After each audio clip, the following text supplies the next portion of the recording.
आप सभी का स्वागत है। उम्मीद है आप लोग सब स्वस्थ होंगे, अच्छे होंगे।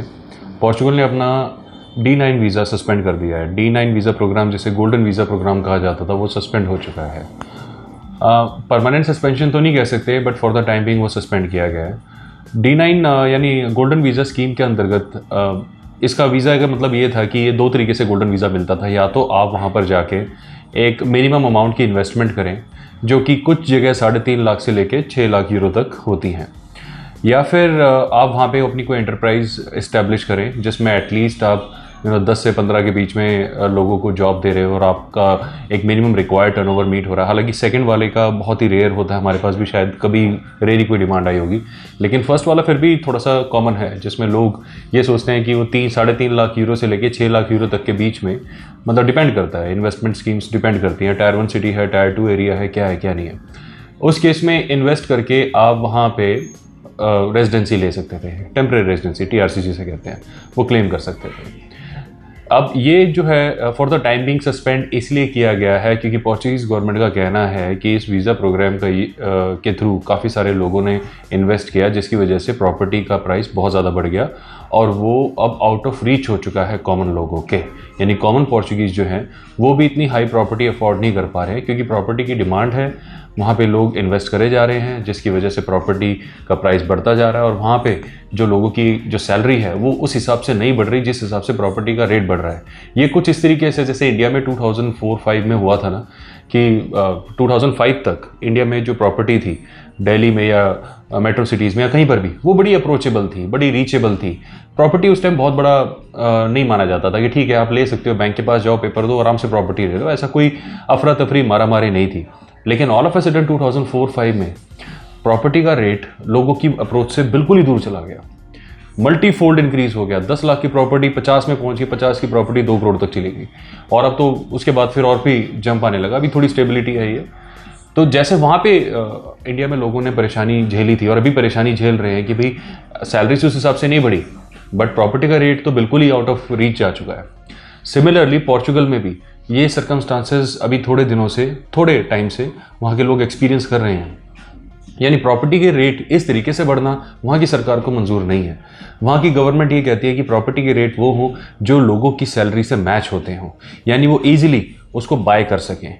ऐसी प्रॉपर्टी के रेट होने चाहिए। इससे ज़्यादा अगर रेट है तो जो भी फैक्टर्स उन रेट को बढ़ा रहे हैं उन फैक्टर्स को कर्ब लगाना चाहिए। तो उसमें से एक फैक्टर जो मिला वो ये इन्वेस्टमेंट बेस्ड प्रोग्राम भी थे। तो सिर्फ एक ही फैक्टर है, ये नहीं कि इसी की वजह से इंटायर प्रॉपर्टी के रेट बूम हो रहे हैं, ऐसा नहीं है, बट ये भी एक फैक्टर था।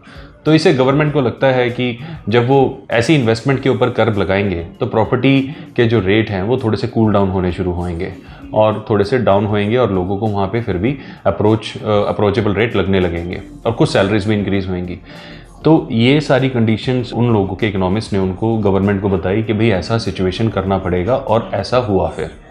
तो for the time being D9 visa के ऊपर सस्पेंशन लगा हुआ है। ये परमानेंट नहीं हो सकता, इसके कई सारे पहलू भी हो सकते हैं। जैसे कि हो सकता है गवर्नमेंट अब कहे कि आप टायर 1-2 नहीं, टायर 3 एरियाज़ में, यानी बिल्कुल रूरल एरियाज़ में या डीप डाउन एरियाज़ में इन्वेस्टमेंट वो इन्वाइट करें, और हो सकता है कि इन्वेस्टमेंट का स्लैब वो बढ़ा दें। ऐसा भी पॉसिबल हो सकता है, इसके भी सर्कमस्टांसेस ऐसे लग रहे हैं कि हो सकते हैं। अगर ये सच हुआ तो आने वाले टाइम में ऐसा आपको खुद ही इस चैनल के थ्रू भी पता चल जाएगा और न्यूज़ में आप खुद भी सुन लेंगे। तो अगर आप जाना चाह रहे थे D9 पे और आप ये जानना चाह रहे हो कि ऑल्टरनेट क्या है, किस ऑल्टरनेट वीज़ा पे फिर हम वहाँ पर जाके रेजिडेंसी ले या एक नया फ्यूचर शुरू करें, तो उसमें 2 वीज़ा कैटेगरीज हैं जिसके ऊपर आप अभी भी विचार विमर्श कर सकते हैं। एक तो है स्टार्टअप वीज़ा या एंटरप्रेन्योर वीज़ा जिसे कहते हैं, जिसका टेक्निकल नेम D2 होता है, और एक है पैरेलल इनकम या रिटायरमेंट वीज़ा जिसका नेम D7 होता है। पूरे इलेबोरेशन में इस चैनल पे वीडियो आपको मिल जाएंगी जिसमें इन दोनों को ही बहुत अच्छे से एक्सप्लेन किया गया है, लेकिन शॉर्ट में मैं आपको बता देता हूँ। स्टार्टअप वीज़ा, एंटरप्रेन्योर वीज़ा का मतलब जैसे कि नाम से है कि if you are an entrepreneur और आपकी यहाँ पे इंडिया में कोई एंटरप्राइजेस है या कोई कंपनी है जो आपने रिसेंटली ओपन करी है या चल रही है और आप उसको आउटसोर्स करना चाह रहे हैं, तो इस वीज़ा के अंतर्गत आप आउटसोर्स कर सकते हैं। या फिर हो सकता है आप एक नया बिजनेस शुरू करना चाह रहे हैं, तो इस वीज़ा को यूज़ करके अब वहाँ पे अपना नया बिजनेस शुरू कर सकते हैं। लेकिन क्या वो इतना ईजी है जितना बताया जा रहा है? ऐसा नहीं है, इतना भी ईजी नहीं है। सबसे पहले आपके प्रोजेक्ट प्रिपेयर होते हैं, प्रोजेक्ट इंक्यूबेशन प्रोसेस में जाते हैं, जिनको इंक्यूबेटर का मैंडेटरी अप्रूवल चाहिए होता है, फिर वो ज्यूरी के पास जाते हैं, उनका मैंडेटरी अप्रूवल चाहिए होता है, फिर वो यपमी जो एक ऑर्गेनाइजेशन है, जो वहाँ की बॉडी है, जो सारे रेगुलेशंस को फॉलो करती है, विच मेक श्योर कि सारे रेगुलेशंस फॉलो हो रहे हैं जो इन्वेस्टमेंट बेस्ड प्रोग्राम के या स्टार्टअप प्रोग्राम के हैं, तो फिर उनका अप्रूवल चाहिए होता है। ये सारे अप्रूवल्स आने के बाद फिर आपकी प्रोफाइल की जितने भी डॉक्यूमेंट्स हैं वो सारे प्लस पीसीसी वगैरह, आपके अकाउंट स्टेटमेंट और सब कुछ मिला के फिर आप अपना एम्बेसी में सबमिशन कराते हैं। फिर फाइनल डिसीजन एम्बेसी का होता है। यूजुअली अगर आपके पास ये सारे अप्रूवल है, ऐसा देखा गया है कि अप्रूवल रेट अच्छा होता है। फिर D7 की बात करें अगर हम, जिसे पैरेलल इनकम या रिटायरमेंट वीज़ा कहते हैं, उस केस में आपके पास एक कंसोलिडेटेड इनकम होनी चाहिए, क्योंकि उन्होंने स्लैब रखा हुआ है। देखिए स्लैब ना प्लस माइनस होते रहते हैं, इसमें कोई किसी भी पर्टिकुलर एजेंसी का या कंसल्टेंट का कोई कंट्रोल नहीं होता। आज स्लैब कम है, कल को बढ़ भी सकता है। तो वो जो स्लैब्स हैं, अगर आपकी इनकम उनको मीट करती है, ऐसी इनकम जिसमें आपका रेगुलर ऑफिस जाना मैंडेटरी नहीं है, जैसे कि मान लीजिए इन्वेस्टमेंट बेस्ड इनकम है, आपने प्रॉपर्टी ली, रेंट पे दे दी और आपका रेंट एग्रीमेंट पक्का वगैरह सब बना हुआ है और रेंट बकायदा आपके अकाउंट में आ रहा है, या फिर गवर्नमेंट की कोई पेंशन आ रही है आपके पास, या आप किसी कंपनी में से कोई डिविडेंड लेते हैं, या फिर कोई फिक्स डिपॉजिट है जो लॉक्ड है और उसका इंटरेस्ट आपको हर महीने मिल रहा है और वो भी मैच हो रहा है, अगर ऐसा कुछ है आपके पास, तो इस वीज़ा कैटेगरी को भी आप कंसिडर कर सकते हैं। ये दोनों ही D2 D7 वीज़ा अपने अपने रिस्क के साथ आती हैं। यानी आप जब वहाँ पर कोई भी अपना ऑपरेशन शुरू कराते हैं D2 में या D7 में, वहाँ पे आपको लॉयर को हायर करना पड़ सकता है, कंसल्टेंट को हायर करना पड़ सकता है, किसी एजेंसी की सर्विसेज लेनी पड़ सकती है। तो जब आप उनको पेमेंट देते हैं अपने काम के लिए और बीच में किसी भी कारणवश आप वो अपना प्रोजेक्ट डिसकंटिन्यू कर देते हैं, तो उस केस में रिफंड क्लेम नहीं हो पाते। तो ये रिस्क फैक्टर आपको अच्छे से एडवांस में पता होना चाहिए इससे पहले कि आप अपना प्रोसेस शुरू करें। तो D9 यानी गोल्डन वीज़ा को ऑल्टरनेट, जैसे कि मैंने बताया, स्टार्टअप या फिर ऑल्टरनेट इनकम वीज़ा, जिसे रिटायरमेंट वीज़ा भी कहा जाता है, अगर आप इनको कंसीडर करना चाहते हैं, इनको भी कंसीडर कर सकते हैं। पूरी तरीके से रिसर्च करके ही आगे बढ़ें। आधी अधूरी इन्फॉर्मेशन के साथ कभी भी आगे ना बढ़ें।